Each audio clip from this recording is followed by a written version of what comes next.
Like that. Anyway, I've got my little mic because I've got to be flexible. And you've got a rush.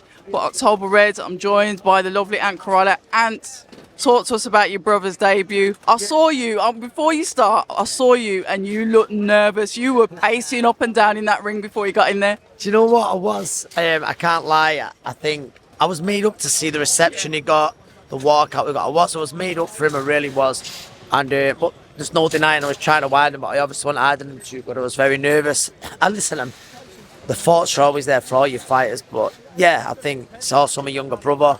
But no, I'm really happy with him.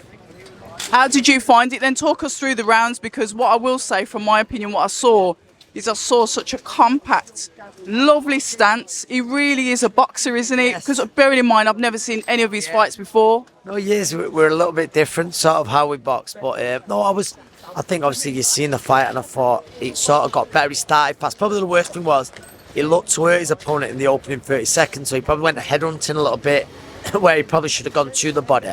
But it was really good. Obviously, I think we spoke off camera. I really like Steve Gray. I think he's a fantastic referee, but I was fuming. I was livid with the call on the knockdown. I think everyone I spoke to has more or less said the same, but mistakes happen, and like I say, Steve's a good referee, but I just thought he called that wrong, and I knew it was all right because William was winning every second of the fight, but he just sort of can dampen it a little bit. But other than that, I was pleased with him. Like I say, he responded really well, showed a lot of maturity. He nearly got the stoppage in the fourth, but he didn't go stupid and lose his head because of the knockdown. The patience then, everything that it's took to get you to this point, what would you say is been a learning thing for yourself? Like watching him go out, and literally take the stabilizers off. That's it now, son. You're up on your own. Yeah. No, yeah. Welcome to the pros, as they say. But no, it's with him. There is those nerves because of how long he's had out. There really is. But also, I think it's sort of me as a coach. I've got make sure I stay cool, and like I say, I try my best and stuff like that to do it. But it will all do. But I genuinely mean that with all my fighters, because you care for him. You're in the gym so much with him. Sometimes you see more of the fighters than you see of your families. So they become your family, even though he actually is. So yeah, just start learning with that. And I'm still a relatively new coach, but I'm enjoying it. You did a really good job there. What advice was you giving to him when he was coming back in the corner? Because obviously I can't hear any of that. I was just saying for him just to step to the right because the opponent kept moving out to the left. So that was it. He needed to step to the right a bit, and he was just headhunting a little bit. Just go to the body a little bit more, and it will come. But other than that, yeah, Joe landed a few shots, good lad. And but I thought it was a nice debut, good performance, and yeah. He's definitely set the ball rolling, so congratulations on that. I would like to touch on the headline of obviously Lara Wood too, make sure I get it right. However, Wood got a very successful and unanimous win.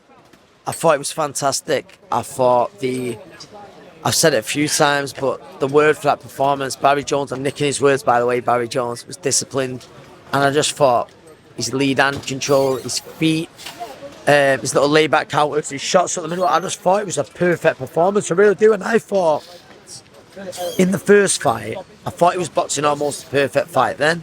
But the stab downstairs, listen, Lara just seemed sort of hesitant, which shocked me a little bit. But also, when he did let his hands go, he couldn't really get... And listen, he had some success. Yeah. But there was a fair case, Wood won nearly every round, in my opinion, almost every round. And that, with the weight situation, I thought it was fantastic, Lee Wood.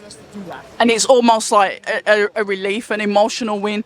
Everything that he went through, like you said, from obviously losing the first time, then the weight debacle this week, is the fight even going to be on? He's done all of this prep, he even looked drained himself, and then to go in there and perform like that. He did, and obviously he deserves huge credit, but sort of Ben Davison and the team also deserve a lot of credit, because if Lee Wood would have got knocked out tonight, which very easily could have happened, especially after the first fight, people would have been pointing the finger, people would have been putting their 10 pence in, and I think, yeah, Lee Wood obviously deserves all the credit, but his team deserves a huge amount of credit as well. Finally, I'm going to jump over quickly to Sky Sports Boxer. Yes. We've had the Lawrence Okolie versus Chris Billiam-Smith. Big surprise. And listen, I always believe Billiam-Smith was that very live underdog. But listen, let's be honest, not many people was picking him. Unbelievable night for him. Can you imagine that at the stadium of your Premiership club that you support, you beat a fighter who a lot of people see as the number one in the division in Lawrence Okolie, and obviously with the history they used to train together. That's a special night for him. He's over the moon. I think Lawrence was dropped. I haven't watched it, but I'm just going off Twitter. Twice and a point or two deducted. He got messy at times, but yeah, it was some bad. It don't matter how he done it. He done it, and that night will stay with him forever. And also anyone who was there in Bournemouth forever. What do you think is next for Lawrence then? Just as, you know, an ex-fighter yourself, what would your thoughts be? Well, I've not seen it, but you would have to say, and it's not from, you know, passing the blame there, but his two performances now under Sugar Ray, because here he didn't shine, and he also didn't shine. So, well, obviously didn't. He lost his world title. I've not seen the fight. He's getting cruiserweight, getting down to cruiserweight, making, you know, sounding really hard for him, getting really hard for him. Does he have to look at strengthening up, moving up? Does he need to? Well, I'm not going to go back to Shane McGuigan, but does he need to get boxing to how he should be boxing? Who knows? And that's not throwing shade in any way at Sugar Ray, who's obviously an unbelievable coach, but 2 fights now and it's not worked for him. I couldn't have put it better myself. It's one of them that do say that styles make fights, but do you really gel with the coach?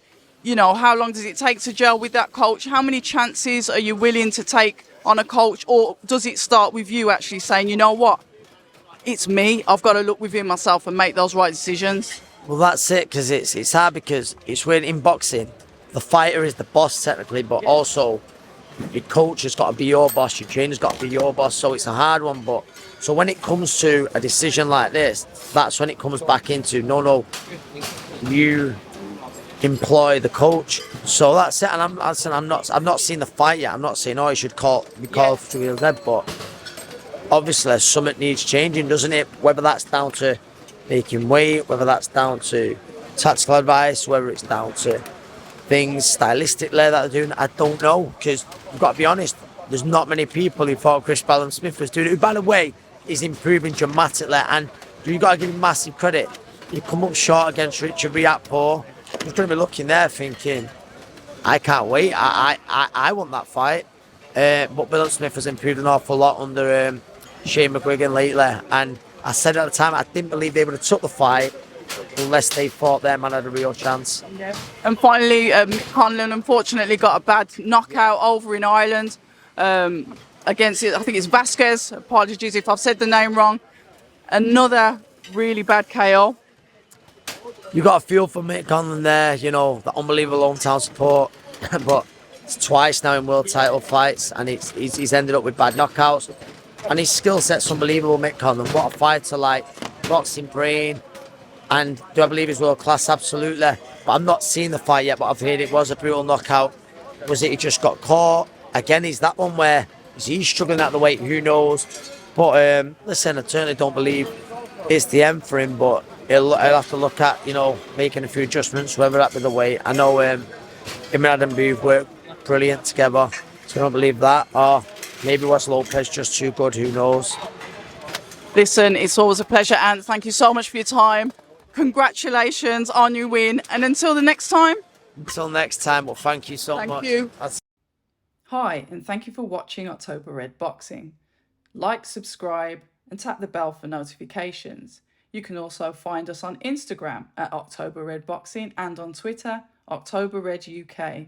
And remember, at October Red, we stay ready.